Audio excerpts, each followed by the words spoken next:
Oh my goodness. Good morning, good afternoon, whatever it is for you. I hope you're having a fantastic day. My name is Zach Schaumler. This is Strong Opinion Sports, episode 569. Welcome in. Hope we have a nice episode today. Huh? You know, it's kind of sad. Episode 420 came and went like a long time ago now. Probably, I don't remember it happening. I don't remember making an event out of it. I wish I could go back in time and enjoy that moment. I'm sure I made some little joke on episode 420, but I don't know that it would have been professional to make it a whole event, but it would have been funny. And I didn't do that. Missed opportunity there. Yesterday was National Movie Theater Day. There were $4 tickets. I went to the theater. I went and saw Oppenheimer. Oppenheimer, the Christopher Nolan film. And I feel like I'm still kind of digesting it. It's a Christopher Nolan film, meaning you probably want to see it more than once. I don't know when I will see it a second time. I will at some point, though. It'll help me understand it better. It was all about, the making of the atomic thing. I'm not going to say it. You can't, early on a YouTube video, you can't say a harsh word. So I got to be very careful there. It's a heavy movie, great music. And it made me want to read more about Oppenheimer, the subject. So that's what a Christopher Nolan movie does. It makes you think about it even more. And the more you watch it, the more you understand it. My big takeaway is this. I still feel like, after watching Oppenheimer, Interstellar is my favorite Christopher Nolan movie of all time. I love pretty much all of them. And I still feel like Tenet is by far the worst Christopher Nolan film. So, it's just somewhere in the middle of all of the Christopher Nolan films I've seen. It lands somewhere in the middle. It's really good. It's really heavy. It's certainly not light or fun. It's heavy, and I felt emotionally exhausted after watching it, but it's a good time, and I liked it. And if you've watched it too, I don't know if it's just a thing here in Hawaii, the National Theater Day, the $4 tickets. It was here. I went to the Kaka'ako local theater, the ward, what do they call it? The Hawaii, there's a Consolidated Theaters. They've got like the cool, if you ever get to watch a movie at a Hawaii Consolidated Theater, the intro is amazing. Like, it's like a 90s video. They're doing a dance. They've got these horns playing. It's amazing. It's like old. It's in like 720p, maybe even 480. It's so lo-fi and really, really interesting, their intro for their theater. Anyway, I'm rambling now, but I watched Oppenheimer. Really liked it. Let me know what you thought about it. Let's dive into football. We'll start with this.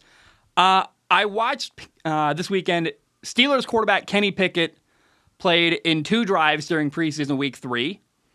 Against Atlanta, he was 4 for 4 with 86 yards. He played for 2 drives. That led to 2 touchdowns. Hit a really nice throw down the left sideline on a 3rd and 5 to Deontay Johnson. I loved it.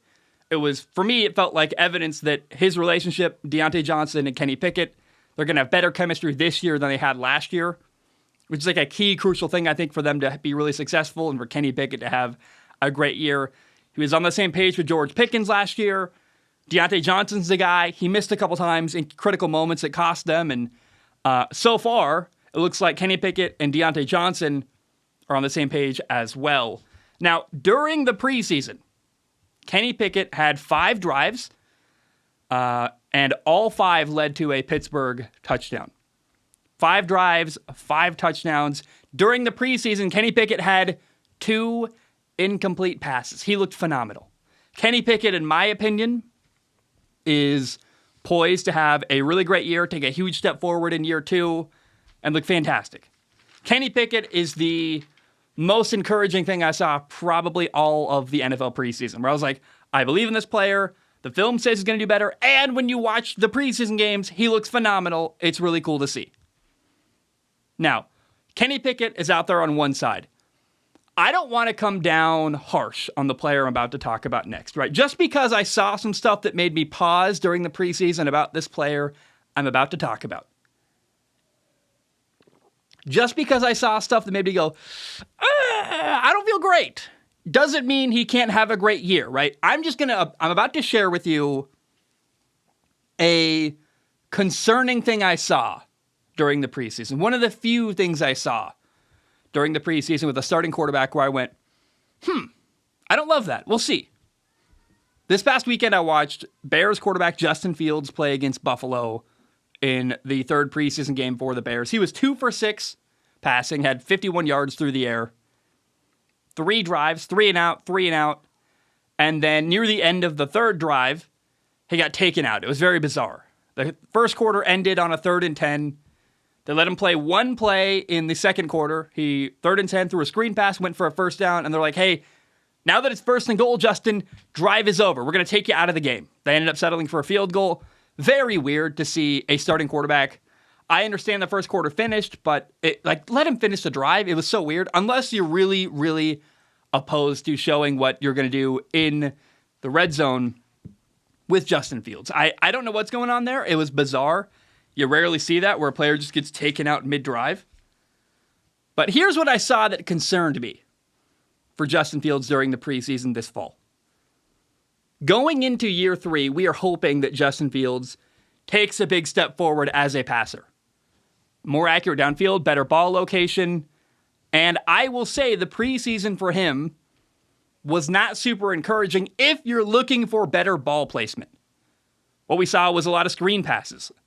In fact, multiple that were taken for long touchdowns. And by the way, the Bears screen game, phenomenal. Better than almost any team I saw during the preseason. They are in a great spot when it comes to their offensive line running screens. However, the times Justin Fields had one-on-one coverage downfield, his ball placement wasn't great. He had opportunities down the sideline. He had people in one-on-one coverage, and he didn't throw them open, and he didn't even throw a great ball. Like, when you watch Kenny Pickett during the preseason this year, it was obvious he is a head and shoulders better quarterback. I can't say that about Justin Fields. I can't say he's like a bad quarterback. I can't say he's worse. There's nothing that Justin Fields did that was like, that's just awful. That's wrong. He's not a worse quarterback. But I didn't see overwhelming evidence that Justin Fields is a much better quarterback. Does that make sense in the difference? I'm not saying he's going to be horrible. But I waited and I watched. And at this point, I've accepted that I'm just hoping Justin Fields is going to be better during the regular season. I haven't seen evidence of that yet. Watch the Buffalo game this past weekend. Multiple times, Justin Fields had a receiver in one-on-one coverage down the sideline, and he threw a bad ball. Bad ball placement. Had an opportunity for a back shoulder fade to DJ Moore, and he missed. It wasn't even on the back shoulder. He threw it to the front shoulder for some reason, closer to the defender. No chance for DJ Moore to make a play there.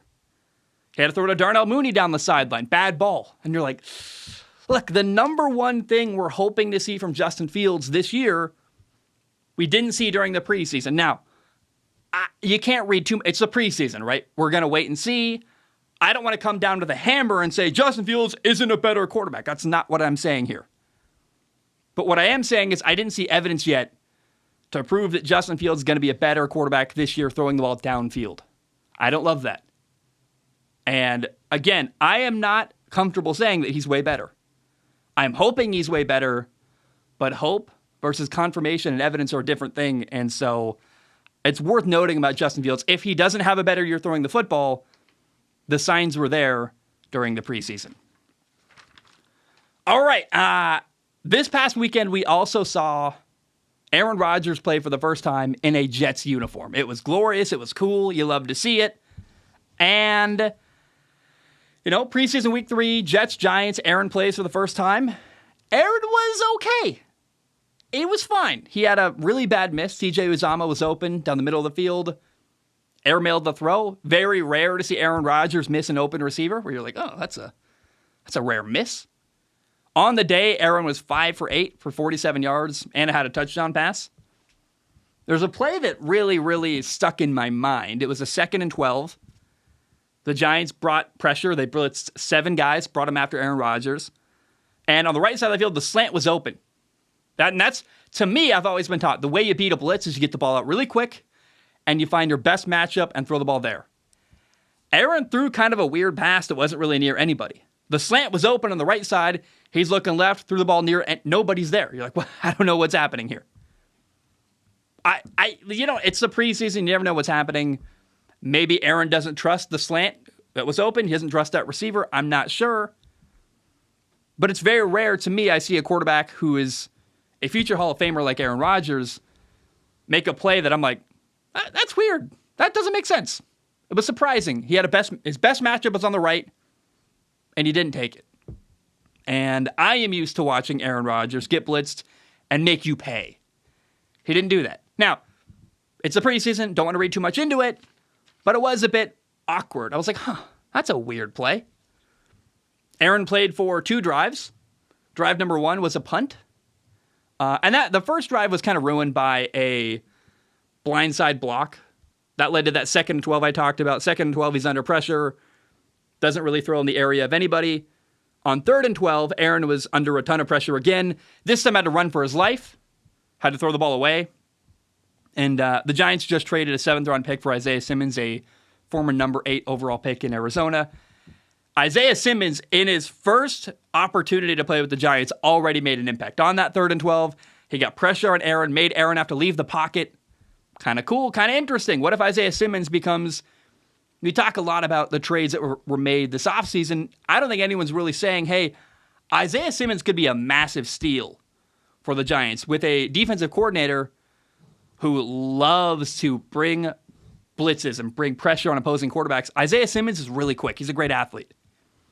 I don't know what he's going to do in a Giants uniform, but getting after the quarterback, using his speed there on that 3rd and 12, I was like, Wink Martindale might have something going on with the Giants defense. Now, the second drive for Aaron led to a touchdown, although this one is another one where I would even argue he got kind of lucky. Because on a 3rd and 4, there was a defensive pass interference called on the right sideline that, I guess technically it's pass interference, but it could have gone either way. You could have even called it offensive pass interference. So I would argue that the good ending to Aaron's drive, which was in fact a beautiful touchdown pass to Garrett Wilson, which you can not deny was a beautiful throw on a fade, left side of the field, perfect throw. You're like, there it is. That's Aaron Rodgers and classic Aaron. But that play, that amazing touchdown pass would have never happened without help from the defense. And so it was just kind of a weird, concerning day. Like, not the best I've ever seen Aaron. And one drive ruined by a penalty. Another drive helped by a call from the refs. And the only concern I have about this Jets football team, they've got playmakers at receiver, they've got a championship-level defense, but the number one concern, and really the only concern I have about the Jets, their running back room is loaded, receivers are good, defense is good, quarterback's a Hall of Famer, but their offensive line is a concern in New York. Can they protect Aaron Rodgers? I'm not sure. And what I saw in the preseason game, week 3, against the Giants, it did not help to reassure me. It didn't make me feel better. What I saw was a lot of Aaron Rodgers running for his life. Is that going to be a theme all year? I'm worried it's going to be a theme all year. Don't love that. The Jets' first 6 games are brutal. They play Buffalo, they play Dallas, who's got an incredible pass rush, New England, Kansas City, Denver, and Philly. I think Denver's a much better team than they were last year. Denver's your easy game. That's... You're looking at maybe 1-5. 2-4? Like, the Jets do not have any room for a slow start. Then they got a bye week 7. And week 8, they play the Giants, who, by the way, are going to bring a ton of pressure. We just saw it in preseason week 3. The Giants are going to bring a ton of pressure after Aaron Rodgers week 8. My number one concern about the Jets is their offensive line. And the little glimpse we saw of Aaron Rodgers playing in the preseason did not reassure me. Didn't make me feel better. Like, they figured it out. Somehow, magically, in a month, they made that offensive line really good. Again, I believe, in my humble opinion, this is a building year for the Jets, where they've got almost everything they need. But the offensive line is a problem. Next year, they could be a Super Bowl contender. But they've got a brutal start. They've got a concerning offensive line that I think is still a player or two away from being a truly great offensive line, like they need. I want to pump the brakes on Aaron Rodgers' Jets Super Bowl this year.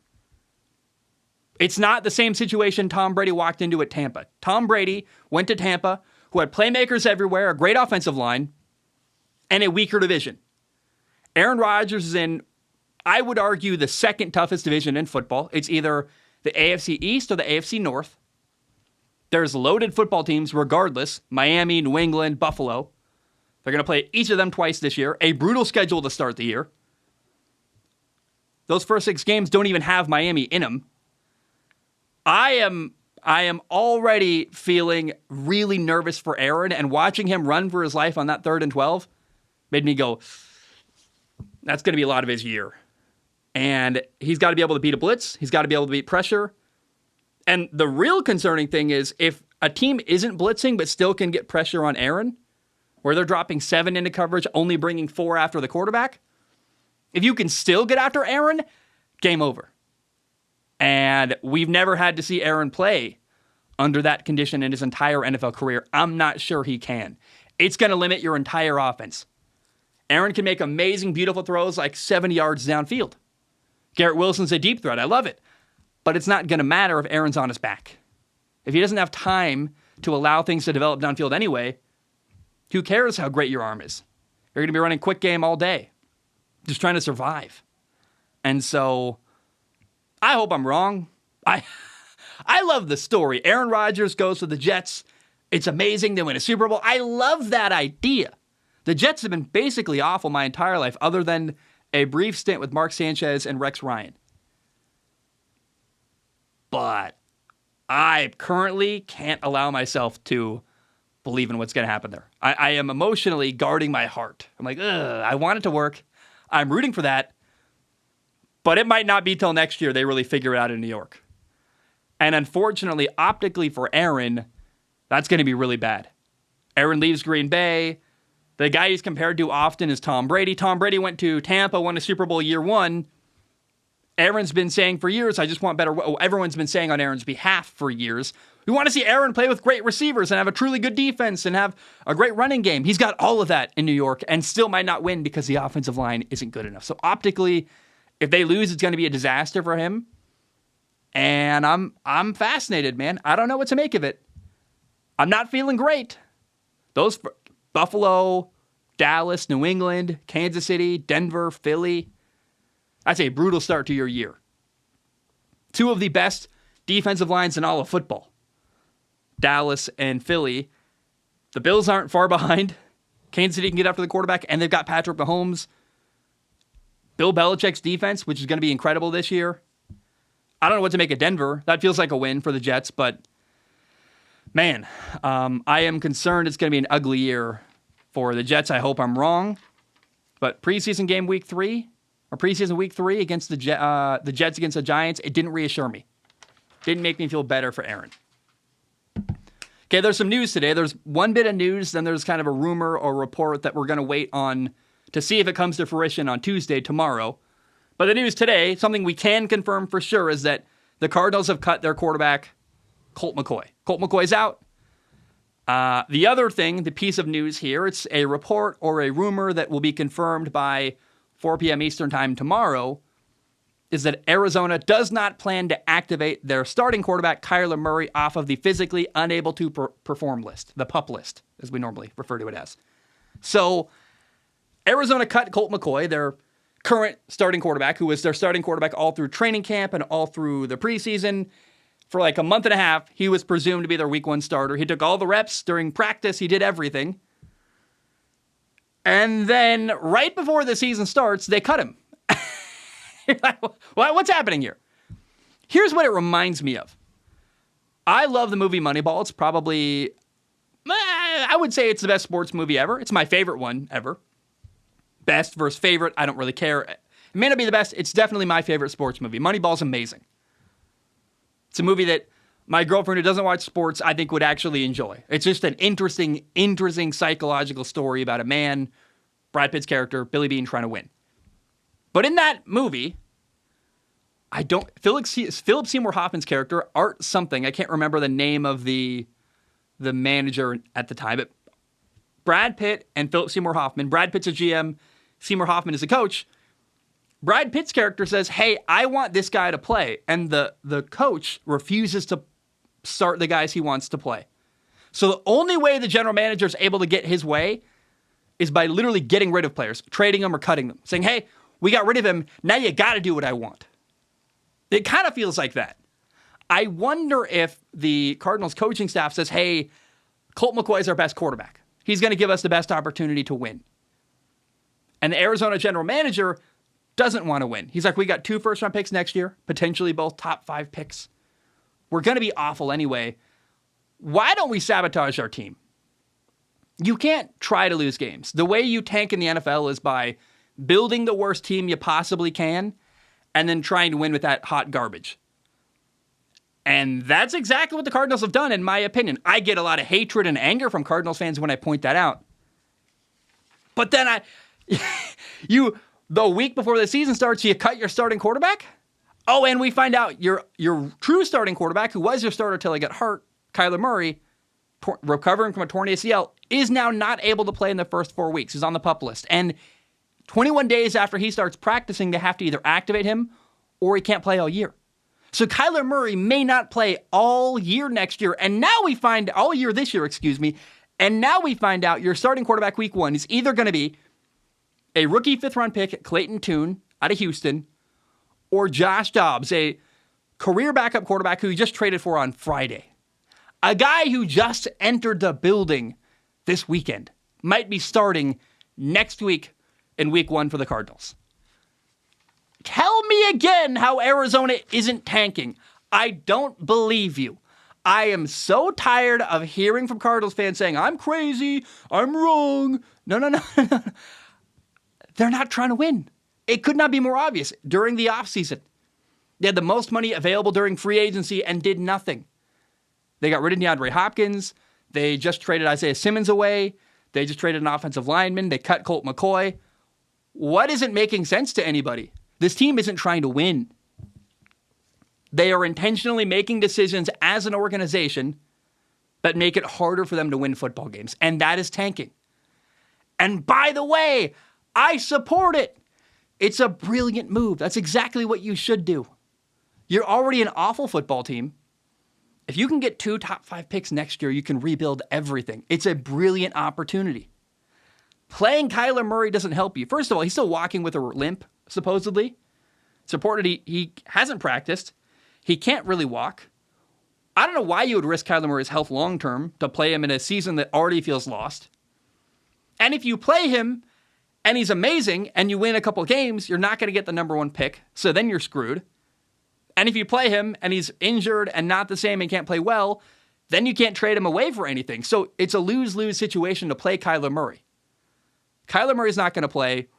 Their week 1 starting quarterback's either going to be a guy who's been there since the weekend or Clayton Tune, a 5th-round rookie pick. I am telling you, a 5th-round pick rookie. I said that backwards. Regardless, Arizona's tanking. It could not be more obvious if it hits you in the face, and yet somehow Cardinals fans are still in denial. I don't understand, and I don't know why they're not cheering for it. If your team is tanking, yes, it's going to be a brutal year this year. You're going to be awful. Win like 1 game.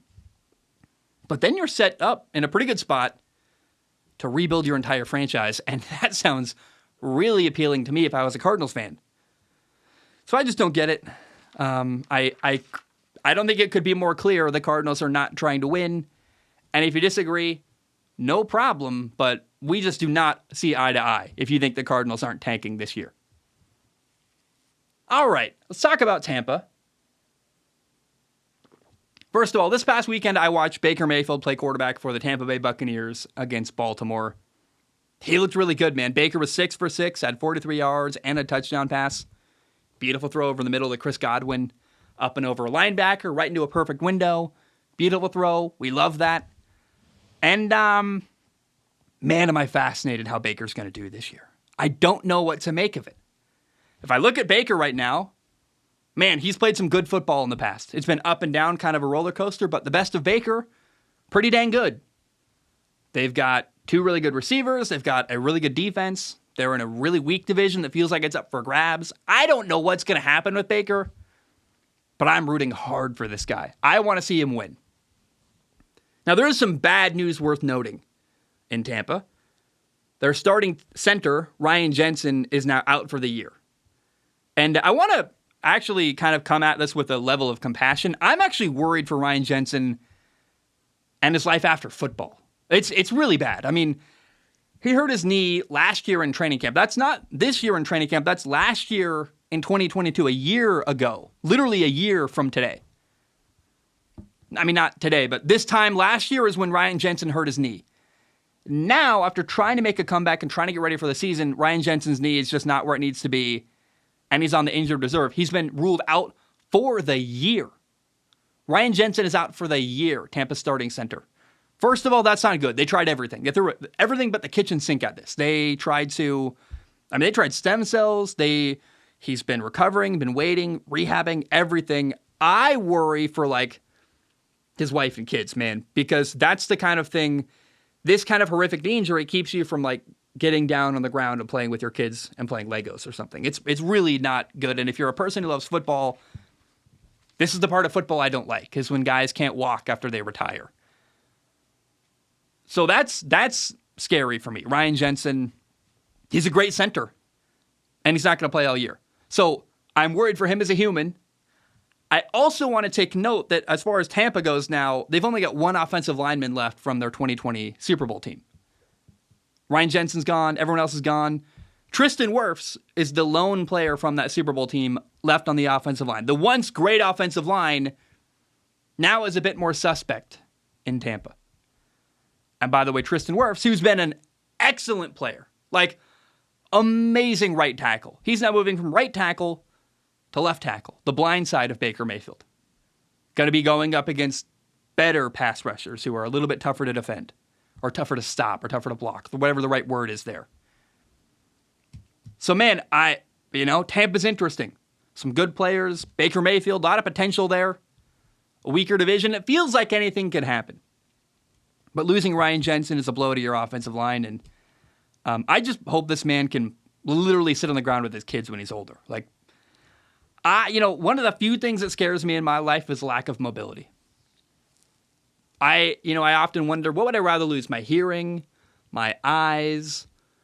I think I'd rather lose my hearing so I could still read and watch stuff or play games. But the number one thing I would least like to lose is my ability to walk and be mobile. And so on a human level, I worry for Ryan Jensen that, can he walk when he retires? That's a real big concern that I hope isn't a problem for him. Now, let's talk about the 49ers and their quarterbacks. I absolutely love what the 49ers have at quarterback right now. I want to be clear. I feel like somehow I have done a bad job when talking about Brock Purdy. I made people think I don't like him or I think he sucks or somehow. I watched 49ers quarterback Brock Purdy play this past weekend against the Chargers. He was 5 for 9, had 73 yards. He had a touchdown drive, actually ran for a touchdown. Should have had 2 touchdown drives, by the way. He set him up for a 1st and goal, and in 2nd and goal, their running back, JP Jordan Mason, fumbled. So he should have really had 2 drives, 2 touchdowns. The reason why people think I don't like Brock Purdy, if you are one of those people, is because I've said Brock Purdy's not exciting. He's not Patrick Mahomes. He's never going to run around and make insane throws downfield. He's not exciting, but he is effective. To me, Brock Purdy, what I see is a better version of the 49ers' former quarterback, Jimmy Garoppolo. He's cheaper. He makes fewer bad decisions. I hope he's less injury prone. Here is exactly what Brock Purdy is. He's a distributor. He's not a playmaker. He's a distributor. His job is to get the ball in the hands of the 49ers' true playmakers. Deebo Samuel, Brandon Ayuk, Christian McCaffrey, George Kittle. The guys who are going to make big plays get the ball from Brock Purdy, but Brock Purdy isn't doing the heavy lifting. He's making good decisions, playing within the structure of the offense, doing the little things right.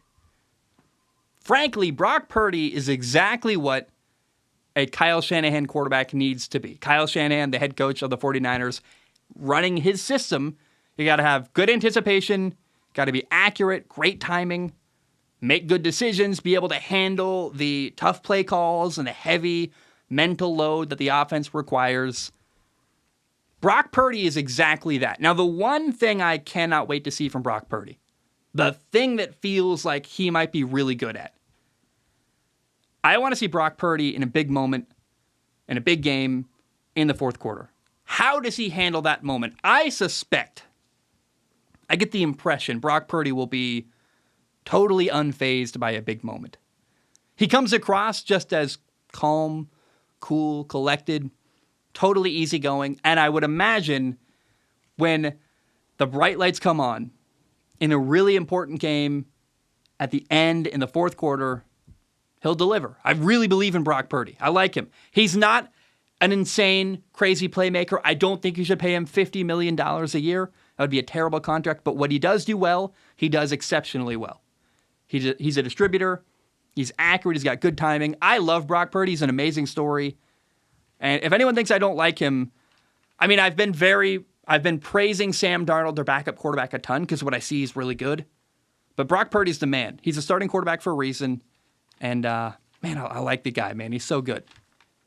Now, let's talk about Sam Darnold, though, because I think the 49ers backup quarterback, Sam Darnold, is really interesting. He's a guy who, during his career, it's been ugly. He played with the Jets, was on a horrible football team with a horrible head coach. It didn't work out. Adam Gase, man, I think Adam Gase kind of ruined him. It's really frustrating. He's a quarterback who's really talented, has a lot of potential, but has never been on a good team with a good coach. Then he went to Carolina. They were hoping he would work there. There's a reason Matt Rule got fired by Carolina. What he's got in San Francisco is the best team around him he's ever had, the best coaching staff he's ever had, and somehow for Sam Darnold, because he's not the starting quarterback, there's no expectations. He's not a top 5 pick there. He's not brought in like he was brought into Carolina to be the savior and the franchise quarterback. No, he comes to San Francisco humbly as a backup, totally unassuming. And Sam looks really good. This weekend, he was 6 for 11, 89 yards, had a touchdown pass. I said something about Brock Purdy. I said Brock Purdy's not much of a playmaker. He works within the structure of the offense, but anytime you ask him to do more than run the system, I don't think he's going to succeed. Sam Darnold is a playmaker. He's got a bigger arm than Brock Purdy. There's a couple throws during the preseason down the sideline, way downfield, deep down the sideline on a go route where you're like, that's a damn near beautiful, perfect ball from Sam Darnold. He had to throw to Chris Conley this weekend. I was like, okay, Sam, that's legit. I haven't seen Brock Purdy make that kind of throw. That high arcing moon ball down the sideline. Sam can run around and make plays and make stuff happen when plays break down outside of structure. As well as, for the first time in Sam Darnold's career that I've ever seen, inside of the offense, in the structure of the system, he looks fantastic. He knows it really well. He's comfortable. He's got playmakers around him. He's well protected. The 49ers quarterback room is so interesting because they've got 2 guys that I think can play. And I almost wonder if Sam Darnold's better than Brock Purdy. We will not know the answer to that unless Brock Purdy gets injured, because there is no reason, unless Brock Purdy is horrible and losing, that you're going to play Sam Darnold. But I think if Sam Darnold gets an opportunity, he's going to play really, really well for the 49ers. But it may not matter at all because I think Brock Purdy's a winner who makes great decisions, is accurate. He's a better version of Jimmy Garoppolo. And, man, I love what the 49ers have. They're so lucky. Their fan base is just, I think the only other fan base I can think of that's more lucky than them, well, I think of the Patriots fan base with Brady for years, but the Packers, to go from Brett Favre to Aaron Rodgers to now Jordan Love, I mean, it's amazing. So, man, I'm just really fascinated. I'm going to watch the 49ers closely all year.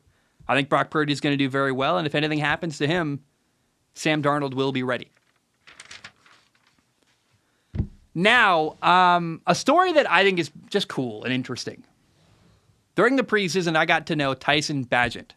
At first, I called him Bagent. I didn't know how to say his name, actually. Like, he was so out of the box for me. I was like, how do I even say his name? It's Bagent. He's a rookie, undrafted free agent out of a Division II college, Shepherd. Where is Shepherd? Division II football, huh? Now it looks like Tyson Bagent is going to be the number 2 quarterback in Chicago. It's going to be him or Nathan Peterman. And in preseason week 3, he was the next guy off the bench after Justin Fields. In fact, when they took Justin Fields awkwardly out of the game mid-drive, Tyson Bagent ran onto the field.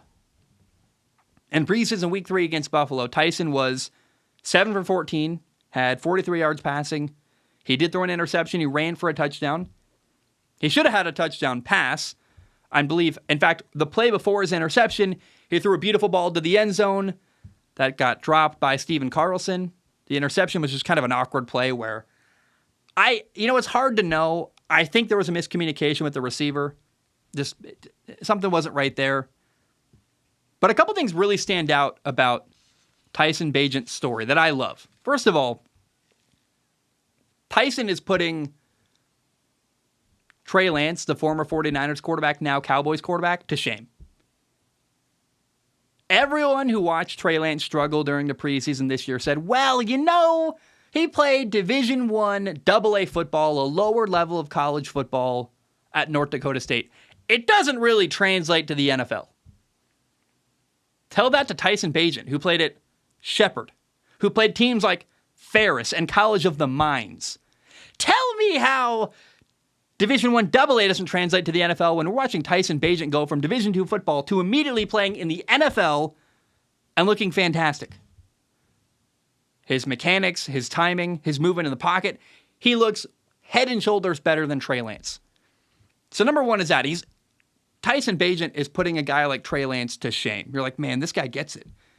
And the argument that, well, Trey Lance's level of college didn't help him, it certainly then didn't help this guy from Division II college football, and yet he's playing great. I also just think it's a cool story. The story here with Tyson Bagent is, if you can play, like if you can truly play, everyone and their mother is going to say, I could have played college football, I could have done this, I could have done. I am sure in my life, I've even said, in fact, I'm sure I've said it on the show. If I was just a little taller, if I could have got the right opportunity, I would have found my way. Yeah, okay, well. Guys like me were delusional, right? I did the best I could. I was 5'10.5", 5'10 3/4". But if you can play like Tyson Bagent can play, they'll find you. If you can truly play, they will find you. I have talked to a guy, Brian Scott, a former Division III quarterback like me, who played in the CFL. He's playing in the CFL right now. Went to the XFL. Now he's playing in the CFL. It's been really cool to watch him. Love Brian Scott. I love you, man. It's so cool to see you. If you can play, they will find you. Tyson Bagent is a Division II quarterback who's probably going to be the backup in Chicago. I love the guy. He runs well. I, at times, wonder if he's a better passer than their starting quarterback, Justin Fields. You can't ever bench him for Tyson Bagent. That doesn't make sense. But, man, am I rooting for this guy. It's cool to see him do well. And if you can play, truly if you can play, if you're actually a special player, they'll find you. And if there's nothing else you learn from this story, go watch Tyson Bagent in college. I actually think he's got better mechanics in the NFL. Whatever he did leading up to the NFL, his training, his preparation process, he looks like an even better quarterback than he did in college. It's very cool. Love this guy, rooting for him. Undrafted free agent out of Shepherd. Going to be the backup most likely in Chicago. And even if he's not truly the number 2 quarterback, if Justin Fields gets hurt for like an extended period of time, if he's out for a couple plays and Nathan Peterman's the backup, they probably put in Nathan Peterman. But if he's out for the rest of the year, like week 8, I could see the Bears saying, we're going to play Tyson Bagent instead of Nathan Peterman, because one guy's your backup short term, who's prepared to step in for a couple plays. One guy's your backup with potential, who's long term got a future in the NFL. And I think Bagent has more potential than Nathan Peterman. I watched USC play this past weekend. USC beat San Jose State 56-28. Here are the main takeaways. Number one, their starting quarterback, Caleb Williams, USC's quarterback. Last year, Heisman Trophy winning quarterback, likely next year's number 1 overall pick in the NFL draft in 2024. He threw 4 touchdowns. He looked amazing, as he always does. I love Caleb Williams. He's great. Another guy that stood out was USC freshman receiver Zachariah Branch. Zachariah is a branch on the way to, Zach leads into Zachariah, so we already love him there. So that was kind of cheesy. But Zachariah Branch had 2 touchdowns. He had a touchdown catch. He also had a 96-yard touchdown on a kick return, which, well done there. We love that. I think I got the sound of applause. Oh, wait, hold on. Woo! Zachariah Branch, great kick return. I always wanted to play with that. We finally did. Here's the takeaway, though. The really big problem I saw in this football game. It was both a problem and it was fun to see. Chevin Cordero is a quarterback for San Jose State. He's a Hawaii kid. He loved it. He went to St. Louis. He actually played at Hawaii for a little bit. Then he transferred out to San Jose State. He had 3 touchdowns. He looked fantastic. He actually ran for a first down in 3rd and 22. while I was watching Chevan Cordero succeed and do well, I was like, this is so awesome. I love it. He's a Hawaii kid. Well done. I also had to face the reality that once again, a Lincoln Riley coach football team has a problem on defense. He had this problem at Oklahoma. This problem came along with him to USC. And now at USC, it's a typical USC team. They've got this amazing, incredible offense and yet not a dominating defense. Why isn't USC a national powerhouse yet? Do you know the answer? It's because they don't have a good defense. And the deeper answer to that might be, well, because they got a coach who doesn't hire the right defensive coordinator. I'm sure there's many layers there. But what separates Michigan and Alabama and Georgia and Ohio State, these teams at the top of college football with USC. USC's offense can hang with the best, but their defense repeatedly holds them back, and they're the problem. And what I saw in week 0 of college football, watching USC play San Jose State, a team that should not score 28 points on a college football powerhouse, we saw that, oh yeah, the same problem persists at USC. The reason why they're not a national powerhouse like Michigan, like Ohio State, like Bama and Georgia, these teams at the top of college football, the reason why they're not a favorite to be in the college football playoff is because the defense at USC, once again, is a problem. That will limit them this year.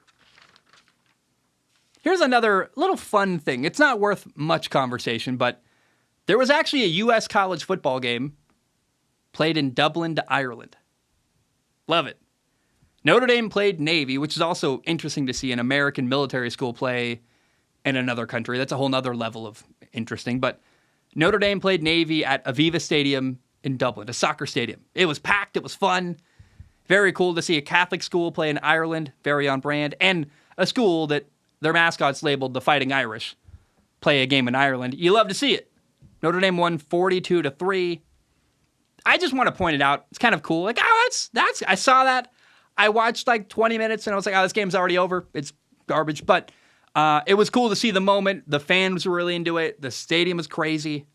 And Notre Dame quarterback Sam Hartman finished the day 19 for 23 passing at 251 yards, 4 touchdown passes. So Sam Hartman had as many incompletions as he had touchdown passes on the day, which is, hey, let's do it again. Round of applause for Sam Hartman. Woo! Yeah, we love that. Great for him. Sam Hartman's a guy that should be on your watch list if you're a college football fan or even an NFL fan who loves to see college quarterbacks become NFL quarterbacks. He's a guy leaving Wake Forest, going to Notre Dame that potentially Sam Hartman could be a first or second round pick in the NFL draft. And he looked like one against Navy in week 0 of college football. I don't like that, by the way. Week 0. Always thought it was weird. It's just an extension of week 1. I'm not sure. I don't know why we do that. I don't know why we have week 0 games. Just teams trying to get more TV money and put out a product before everyone else to get extra TV views. And I did watch it. And for a team like, if you're going to travel to Dublin to Ireland for a game, playing at week 0 before week 1, allowing your team an extra week to prepare going into your second game of the year, I think that makes sense. But week 0 is kind of weird. Now let's end the show this way. I want to say something nice about Patrick Mahomes' wife, Brittany Mahomes. I have regularly criticized or made fun of Brittany Mahomes. Said, like, if I was married to her, she would drive me crazy. I talked about her during the Netflix docuseries Quarterback. Now I had kind of my girlfriend's visiting town. I don't know if we didn't talk about this, her and me, but maybe this is what sent me down this train of thought. But I had a moment where I'm like, well, look, if my career goes the way I want, if I become this really successful sports podcaster the way I really want to be, I will be rich and somewhat famous. That'd be awesome. Give me the money. I don't need to be rich. I just want lots of money. That would be great. But what I like, as I reflect on my relationship, I met my girlfriend at one of the lowest points of my entire life. Like, I know she's with me for me. She's definitely not with me for my money. In fact, she's got her own career. She's doing well. I'm kind of the loser in the relationship who's just doing my best. Brittany Mahomes has been with Patrick Mahomes since high school. And I want you to think about this. Can you imagine being Patrick Mahomes and being single right now? You got a $500 million contract. You've got a ton of money. You're the best quarterback in the NFL. Like, sure, Patrick Mahomes, if he was single, would get a lot of interest from women. But how would you know whether they like you for you or whether they like you for your money or your fame or your success? The answer is you wouldn't know. I know I've got a lot of friends in LA, used to live in LA, guys who are actors. They say that's one of the hardest things for them. It's not knowing whether people like them for them or whether they like them for their accomplishments in their career. And say what you want about Brittany Mahomes, but she was there from day one, from the beginning. And you know she likes Patrick for Patrick. So as someone who I've regularly made fun of Brittany Mahomes, because she does some cringy stuff. She does stuff that would irritate the living hell out of me if I was her partner.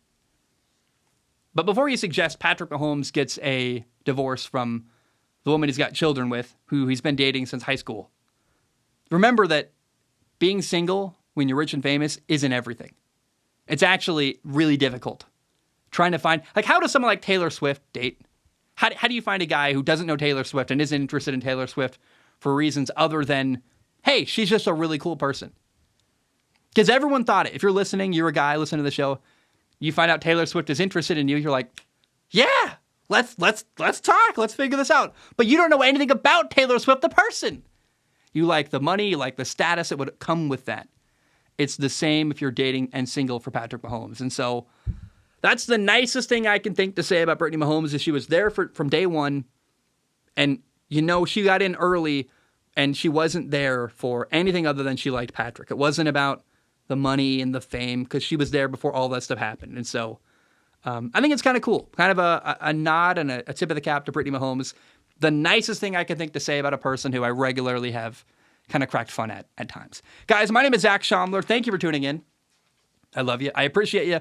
That's been episode 569. Nice. Well done. Love you guys. See you tomorrow. Have a great day. And bam, we are done.